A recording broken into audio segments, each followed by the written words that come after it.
What's going on, y'all? Welcome back to the channel with your homeboy Jay from Jay's Life Out Loud. So, I know y'all been like, bro, you putting these videos out back to back every day. I got time, y'all. I got a lot of time. A lot of time to think. A lot on my mind. Better in than out. So, today what I'm going to hit you with is family. And I made it, this may sound incorrect the way I'm saying it, but family are people too. When I say family are people too, I mean that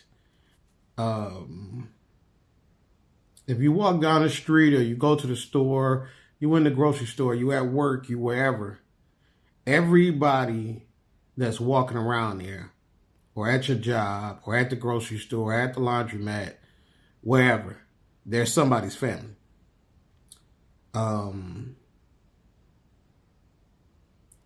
You don't know if they're a son, a father, a mother, a daughter. You don't know what position that they play. I mean, you know they got to have a daddy and a mama to be created, but still, you don't know what position they play in their family. Let's say that. I had Googled family and the difference in people in the family, or something I Googled. And the way I Googled it, it gave like several different names for family members. And it's just their titles. For example, you have son, father, daughter, mother, niece, nephew, grandparents, wife, uncle, aunt, husband, sister, brother, cousin, grandson, granddaughter, great-grandfather, great-grandmother. We can also add in son-in-law or daughter-in-law, mother-in-law or father-in-law, so on and so on. You got them in-laws. Then I began to look up in the Bible about family.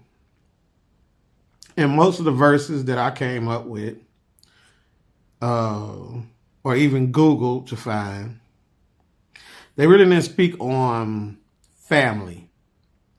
It was more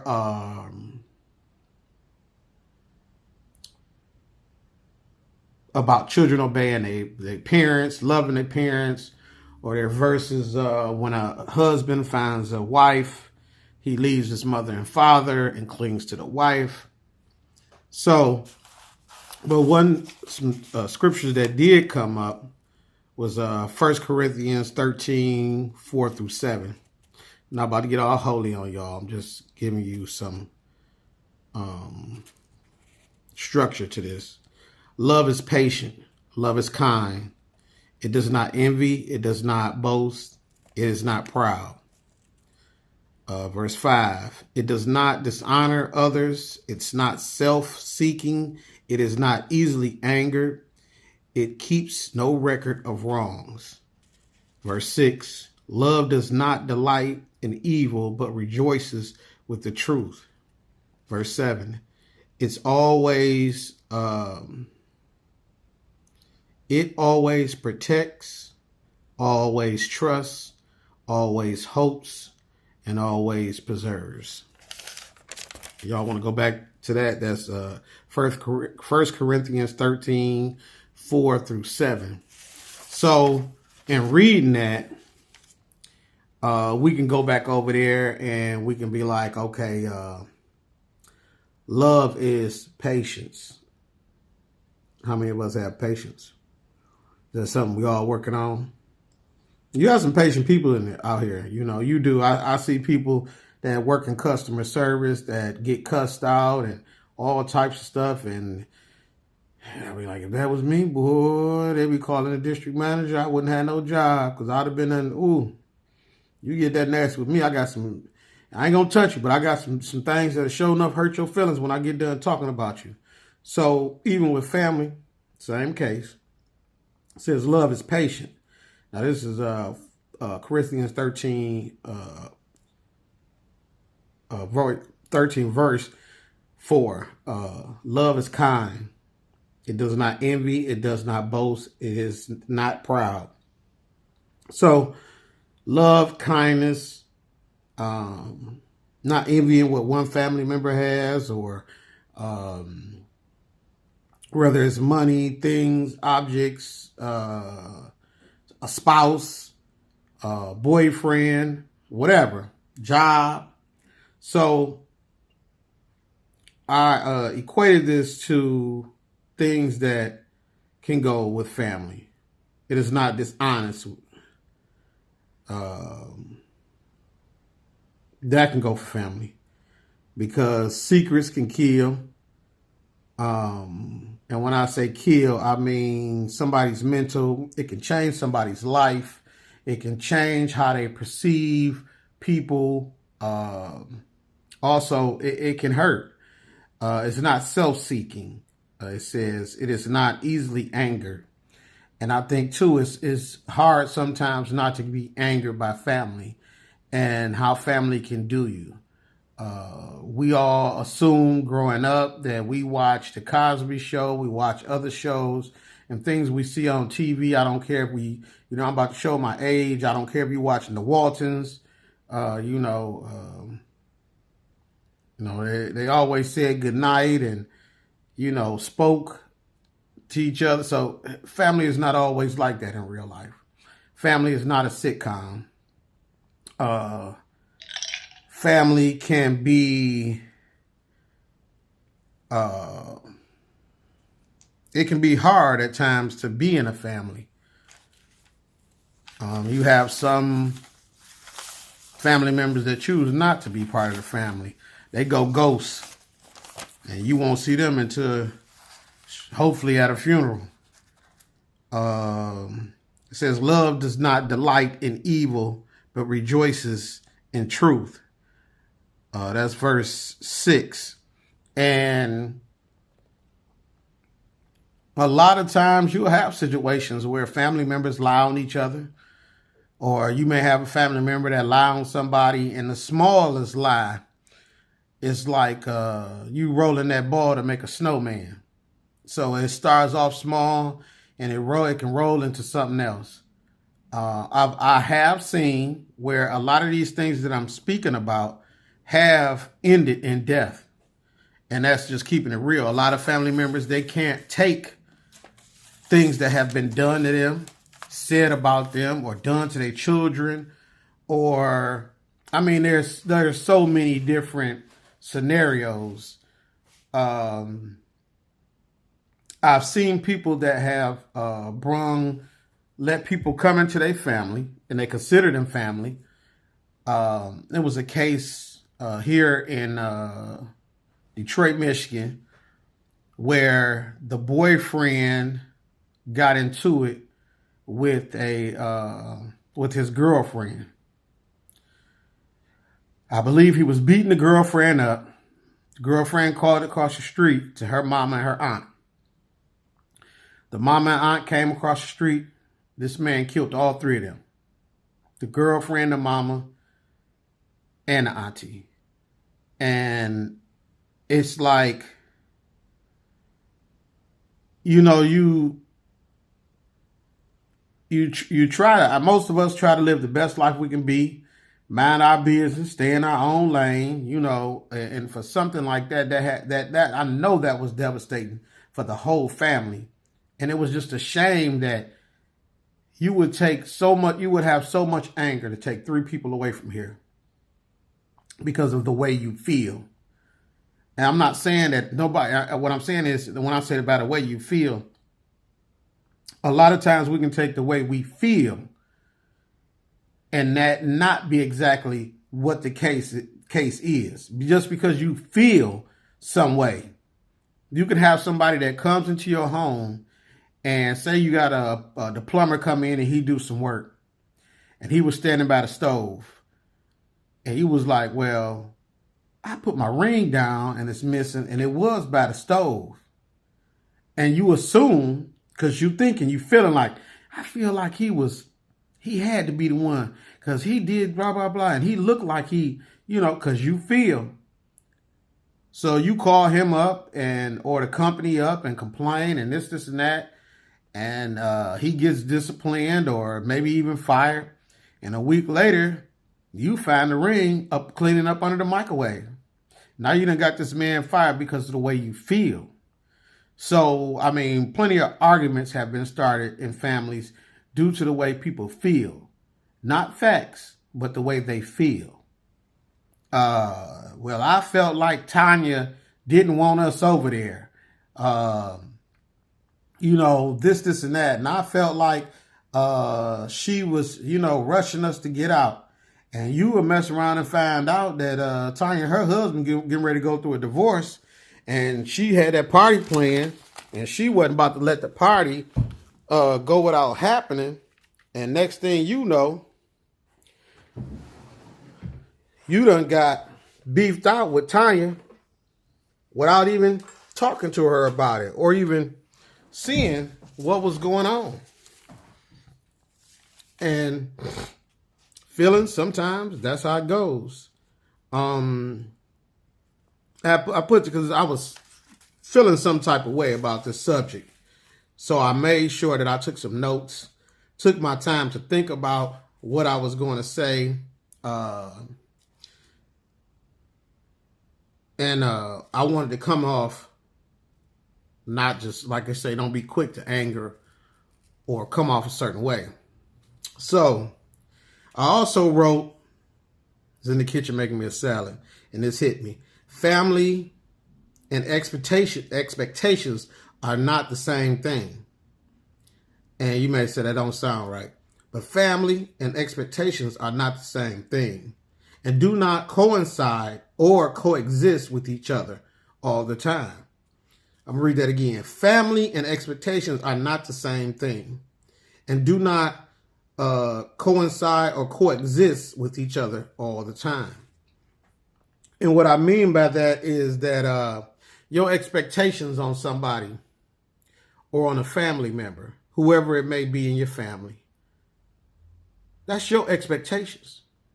You cannot let your expectations override who that person is, because you the one going to be disappointed, not that person that disappointed you. And they not going to understand why you disappointed, because in their eyes, I'm being me. And it could be wrong or it could be right, or you could be the one that's wrong.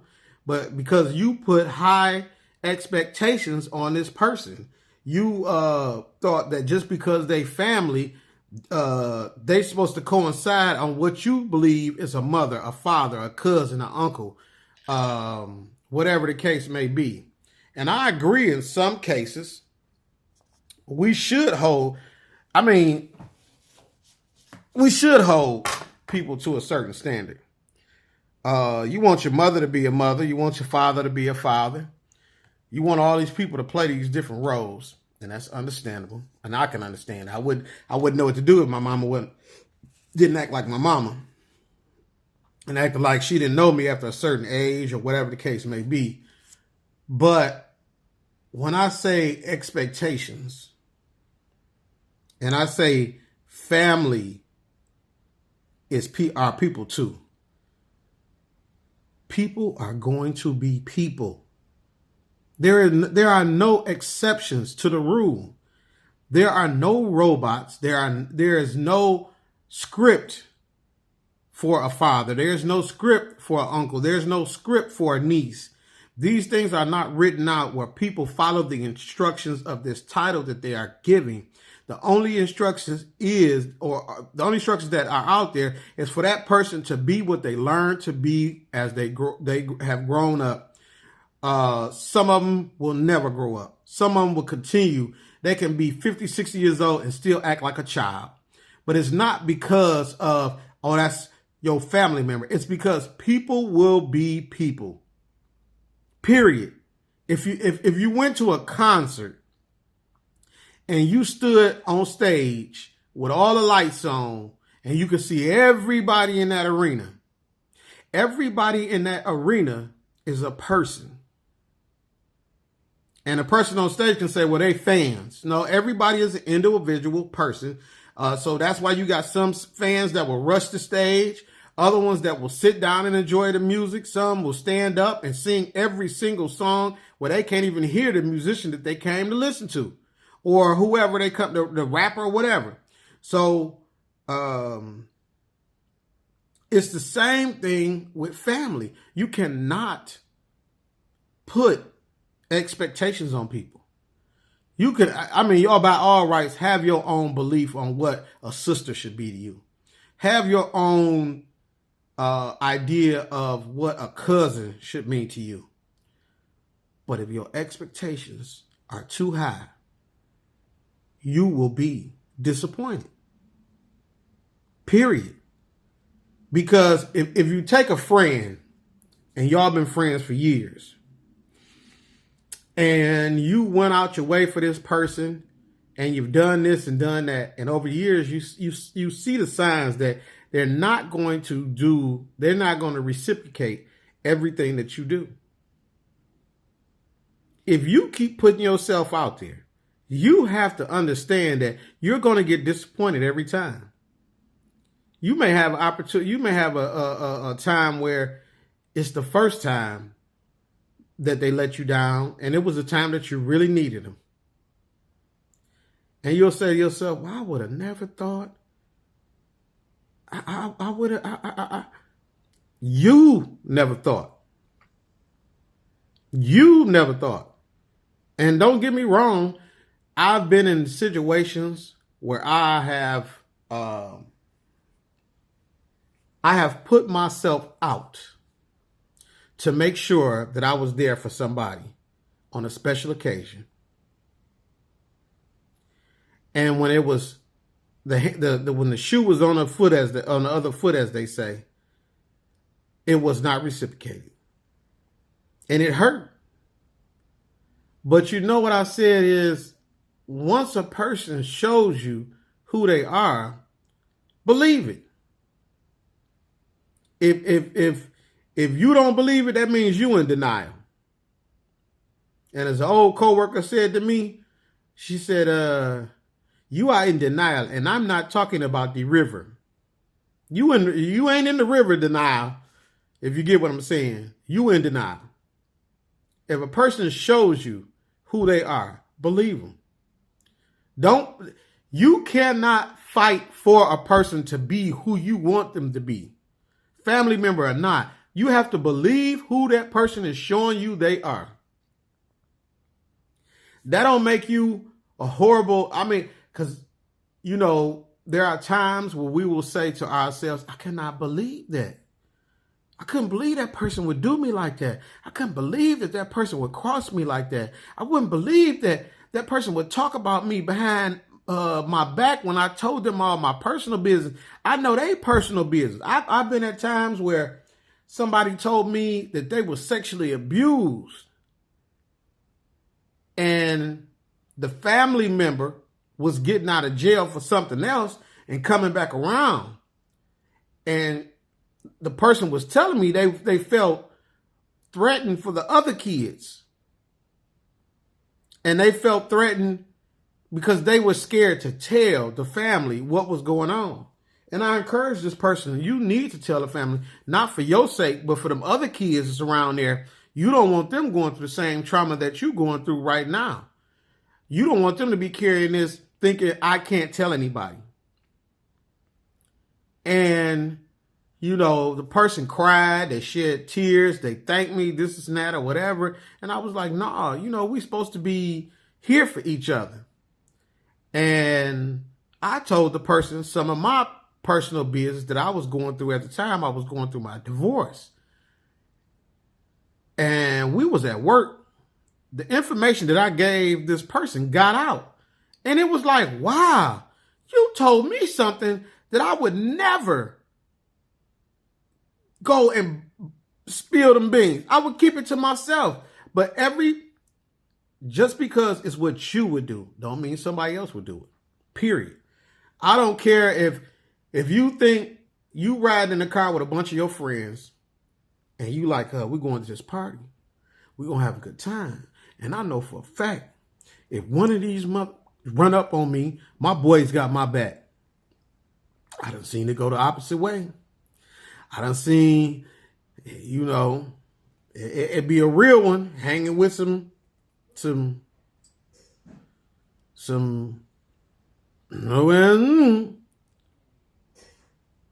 and get whooped on by themselves and still riding the car with these cats going home. Eyes swole up, everything. Then got jumped by 3 people. And where was the friends at? I've seen it more times with females. I went to a club one time. These 2 girls from the neighborhood was out there. Best friends. Hung tight. Ace Boom Coons. What they say, go way back like 4 flats on a Cadillac. The one girl got into it outside. Her friend was in the club coming to get us, because we was from the same neighborhood, to come outside and fight some girls. And I said, so where is she at? Oh, she outside fighting. So why is you in here? Y'all, they beat the brakes off that girl. They beat this girl so bad, they took the earring, beat the earrings off of her and the jewelry off her hands. While her best friend, so-called best friend, was in the club. But those are expectations that we have, that we put on people. Sometimes expecting more than what that person has in them. Because you don't know what that person has in them. I mean, there's so many people that were, you got married couples that was together, that the one spouse killed the other spouse. I know that person was thinking like, you really about to kill me? Like, after all we went through, the BS with your mama, and I was dealing with this, and you didn't do this when I needed you to do this, and now you gonna kill me because you mad about whatever the case may be.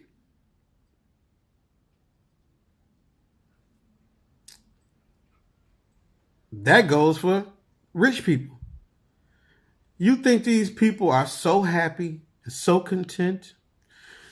I have 122 million in the bank, and they're paid, and they're driving around in Maybachs and Louis Vuitton this and Louis Vuitton that, and we are so blessed. And then you see them on the news. Today on Channel 2 News, such and such took his own life, or such and such, she took her own life. And you'd be like, well, wow. I wouldn't expect. Because those are your expectations. So when it comes to family,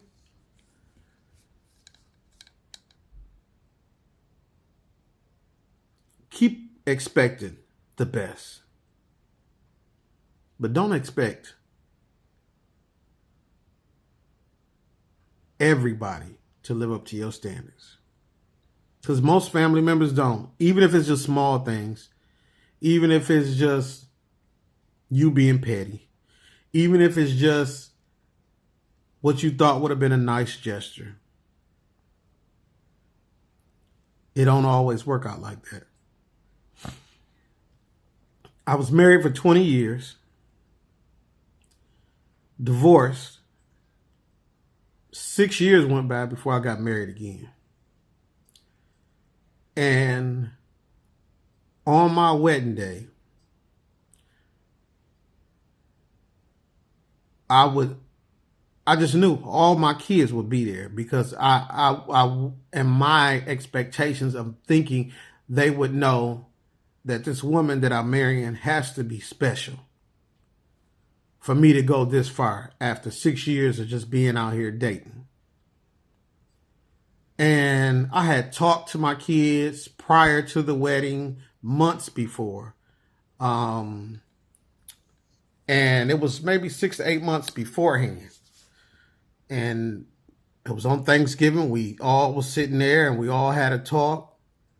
And I showed them a picture of Tiff, and And, everything was everything. We laughed about this and that, and I told them when the date was. Out of that,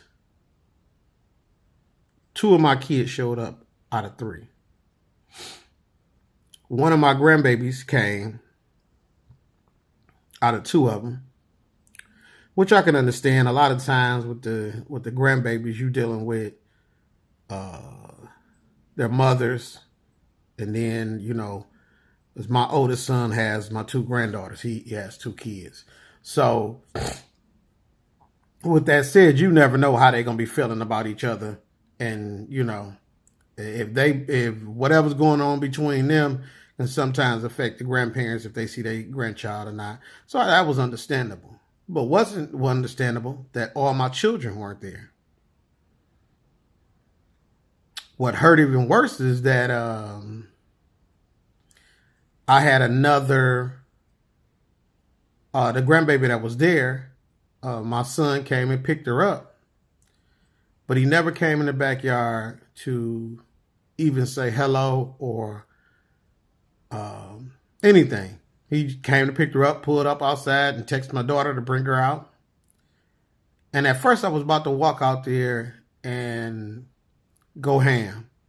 Like, who do you? And I thought about it. Those were my expectations. That's what I felt was right. And some will say that is right. But I'm going to tell you like this. I don't know how he was feeling. Even though he's the oldest, I don't know if he was hurt that I was getting remarried. I don't know if he didn't want to see that.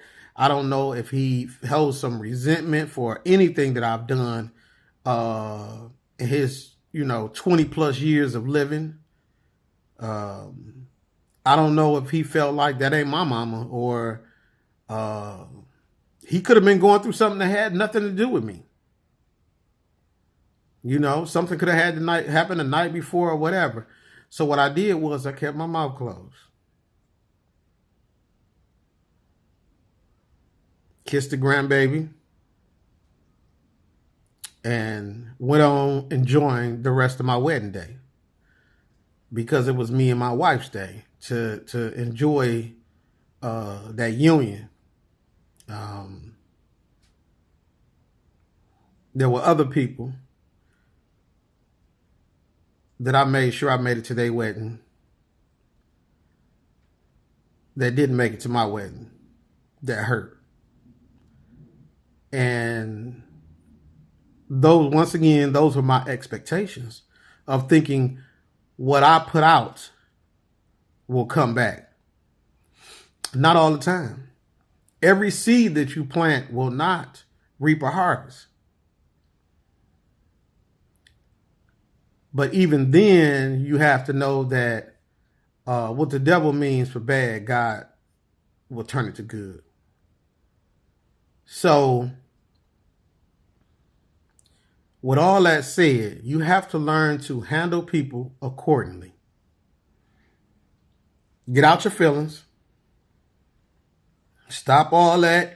I want to argue with them. I'm going to yell at them. I'm going to cuss them out. I can't wait to see them so I can tell them off. They didn't do this and they should have did this and I think they should have. No, that's you. Everything you saying is what you think they should have or what was right. That's in your book of what's right. That's within your book what's appropriate and not non-appropriate. That's your opinion that you think, and it could be right. 99.99999% of the time, it could be right. It could be what most people would say. Most people would say you owe an apology. Most people would say you were supposed to be there for that person. Most people would say, well, put your feelings aside and just show that person that you love them, regardless of what you feel. And I would say, you may never understand what the other family member is thinking. You may never understand because growing up in a family, growing up with the same parents, every child will come out different. Every child will see their childhood or the way they were raised in a different light.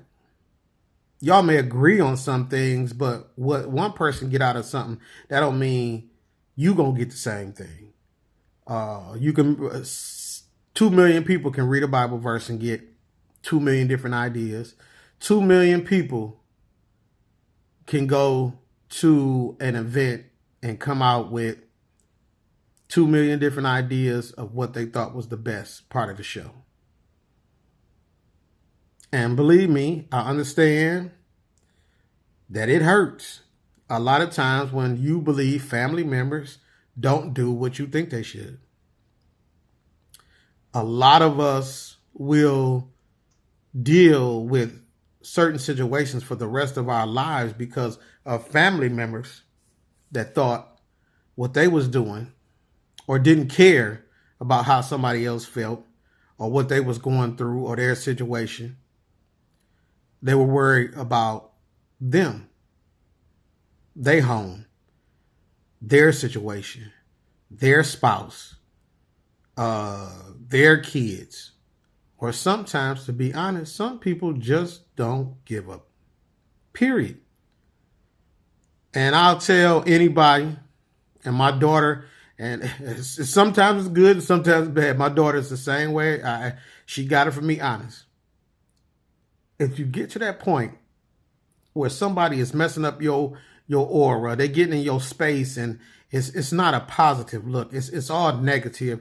If this same family member, every time they come around, it's some silliness, some foolishness, some bullshit,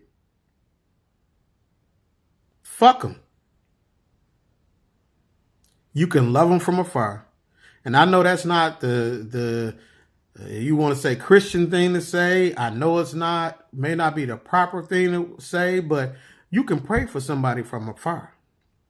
You can love somebody from afar, but you don't have to engage with them if they continue the same behavior. If they continue the same behavior, it is best for you to conserve your sanity. It is best for you to hold to your happiness and stay away from that person. Honestly, why would you continue to torture yourself around people that don't love you? Because one thing with me, I'm a 3-strike person. And I think that's fair. Even though I know the Bible says 7 times, 7 times, 7 times, 7 times. But I'm not the Lord. I'm not. And I have to protect mine. That doesn't mean I'm going to hate you. That don't mean I'm going to wish ill on you. That don't mean I'm going to be like, until you do right back. No. I'm just not going to buck with you. Period. I can love you from afar. I'll pray for you when I see something happen or hear about it through another family member. But protect your happiness. Protect your space, because we are going through too much in this world to let small, petty people poke at you, prod at you, do silly things that remind you of the past and try to keep things going, or let alone those that show you, I don't give a damn about you. I'm not going to do anything for you that would entitle me to move a muscle. I'm not going to do anything for you that would piss my spouse off. I'm not going to do anything outside of what my spouse tells me to do. I feel this way, so therefore I'm going to treat everybody like that. Or I feel, because like I say at the beginning, it's the feelings. People will feel a certain way even when it's not so. Sometimes people will imagine things and put things into place in their mind, so it feels they don't have to feel the guilt of what they're doing or how they treat people or the things they say or the lies that they tell. It's better for them to be in a mode where I'm in defense mode, so I have a reason to blurt out these things. I have a reason not to look out for you. I have a reason not to go beyond the call of duty because you're my family. Family are people too. They just people. People. And I'm not saying that you have to forgive everybody. The Bible says that, but I'm not saying that you have to forgive everybody. I would say forgive, but don't forget. You can forgive. People say, oh, you can't do the same. Yes, you can. Not forgetting is not. It's just like, especially if you're driving here in Michigan or any state that they don't do these potholes. Oh, you remember a Detroit pothole. You're going to remember that. You can't be mad at the pothole because you can be mad at the city, but at the pothole, I guarantee you come up that block and that pothole that'll take your whole car with it, you going to go around. You going to go around it. You're not going to go get a bag of dirt. You ain't about to go get no cement. You ain't about to go get no tar. You ain't about to go get no rock to stick it in that hole. You ain't about to get no flag and stick it out of there. But you will remember it's there and go around.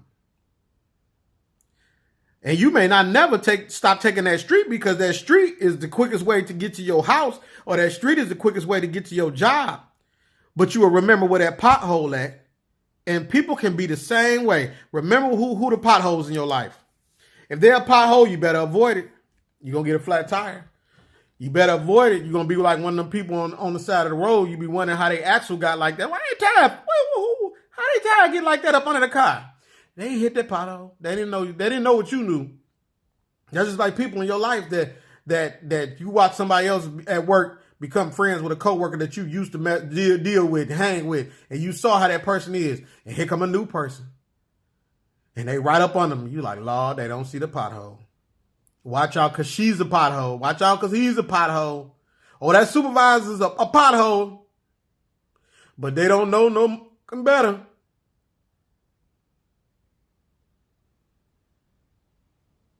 But don't harp on it. Don't harp on it. Don't harp on it. Love them from afar. Pray for them. God bless you. I love you. That's right. Oh, okay. All right now. Y'all be easy. Be safe. Go on about your business. Keep living your life. Don't let nobody come in and chop at your happiness. Don't let nobody sit around and, no. No potholes. But always remember, people are people. Family members are people too. And once again, I understand that sometimes it hurts. It hurts to the core. Sometimes it'll hit you so hard that you get to crying and you get to, well, I just thought that, we family. And I feel you. I've been there. I've watched other family members go through it, of thinking that if anybody that they could depend on is a family member. If anybody that can depend on is a brother or a sister. If anybody you can depend on is that one cousin. If anybody you can depend on is that one auntie. If anybody you can depend on is my dad. Anybody you can depend on is my mama. And I've seen every last name you can come up with a family member disappoint somebody. It may not have been the same person. It may not have been the same family. It may not have been the same color, creed, or race. But they've done it.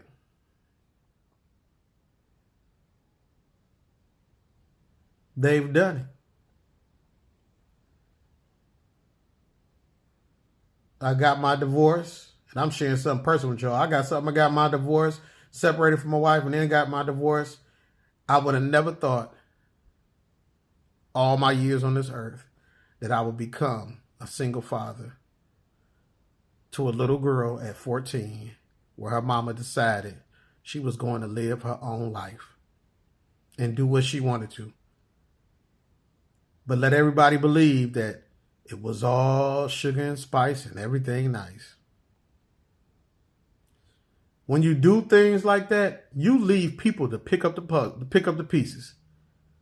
When you move on with your life like that on somebody, that is something that person or persons will deal with for the rest of their life.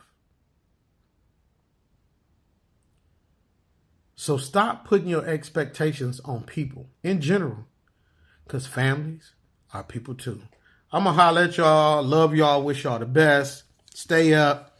Keep your happy space. There's too much going on in this world. You know, it's just too much going on, from death to suicides to depression to, you know, it's just too much going on, y'all. Stay prayed up and avoid them potholes.